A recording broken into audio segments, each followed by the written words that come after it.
বিশ্বজুড়ে 1000-এরও বেশি ইহুদি রাব্বি ও ধর্মগুরু একযোগে গাজা পরিস্থিতি নিয়ে গভীর উদ্বেগ প্রকাশ করেছেন। তারা ইসরায়েলের বিরুদ্ধে কঠোর ভাষায় অভিযোগ এনে বলেছেন, গাজায় অনাহারকে একটি অস্ত্র হিসেবে ব্যবহার করা হচ্ছে, যা মানবতা ও ধর্মীয় নীতির পরিপন্থী। এই রাব্বিদের মতে, ইসরায়েলের সামরিক ও কূটনৈতিক কৌশলের অংশ হিসেবে গাজায় খাদ্য, পানি ও ঔষধের প্রবেশ বন্ধ করা হয়েছে, যার ফলে লক্ষাধিক মানুষ জীবনের হুমকি মুখে পড়েছে। তারা বলেছেন, অনাহারে শিশুদের মৃত্যু এবং সাধারণ মানুষের খাদ্য সংকট সবকিছু একটি সুপরিকল্পিত নিপীড়নের ফলাফল। মানবাধিকার মারাত্মক লঙ্ঘনে এই ঘটনার বিরুদ্ধে ধর্মীয় ও নৈতিক দিক থেকে দৃঢ় অবস্থান নেওয়ার ডাক দিয়েছেন তারা। এই রাব্বিরা স্পষ্টভাবে জানিয়েছেন, গাজার মতো অবরুদ্ধ অঞ্চলে খাদ্য, পানি, ঔষধ প্রবেশের অনুমতি না দেওয়া সরাসরি মানবতার বিরুদ্ধে অপরাধ।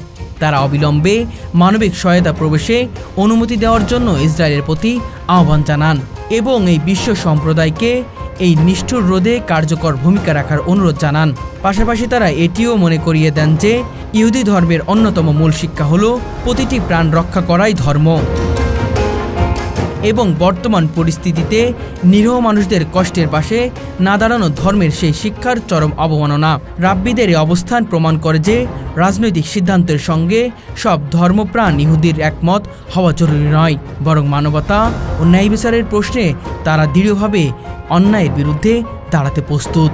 যুক্তরাষ্ট্র, যুক্তরাজ্য, Canada, France, Germany, Australia, Argentina, দক্ষিণ আফ্রিকা এবং ইসরায়েল সহ বিশ্বের বিভিন্ন দেশের ধর্মীয় রাব্বিরা এই বিবৃতিতে স্বাক্ষর করেছেন। এদের অনেকেই নিজেদের ইহুদি ধর্মীয় প্রতিষ্ঠানের গুরুত্বপূর্ণ নেতৃত্বে রয়েছেন এবং অতীতে মানবাধিকার ইস্যুতে সক্রিয় ভূমিকা রেখেছেন। গাজায় বর্তমানে জাতিসংঘের তথ্য অনুযায়ী প্রায় 22 লাখ মানুষের জন্য পর্যাপ্ত খাবার, বিশুদ্ধ পানি এবং ঔষধের সরবরাহ চরমভাবে বিঘ্ন হয়েছে। প্রতি 3 জনের 1 জন নিয়মিত অনাহারে দিন কাটাচ্ছে। জাতিসংঘ বলছে এটা এক ধরনের মানবসৃষ্ট দুর্ভিক্ষ। আন্তর্জাতিক রেড ক্রস এবং ওয়ার্ল্ড ফুড প্রোগ্রামও সম্প্রতি সতর্ক করে বলেছে, যদি অবিলম্বে সহায়তা প্রবেশ না করতে দেওয়া হয় তাহলে গাজায় দুর্ভিক্ষ এবং শিশুদের হার অচিরেই মারাত্মক চাপ দিতে পারে। গাজায় চলমান মানবিক সংকট শুধু একটি ভূখণ্ডের সংকট নয়, এটি আজ গোটা মানবতার জন্য একটি নৈতিক পরীক্ষার মুহূর্ত।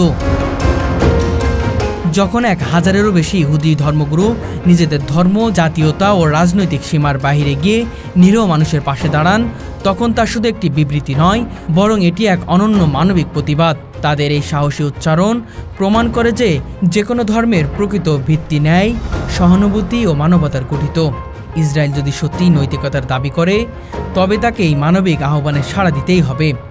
পাশাপাশি আন্তর্জাতিক সম্প্রদায়েরও উচিত হবে কূটনৈতিক ও রাজনৈতিকভাবে দৃঢ় ভূমিকা নিয়ে গাজায় অবিলম্বে সহায়তা প্রবেশ নিশ্চিত করা, কারণ একটি জাতীয় ভবিষ্যৎ অনাহারে ঝুঁকতে থাকা শিশুদের চোখে কখনোই গড়ে উঠতে পারে না।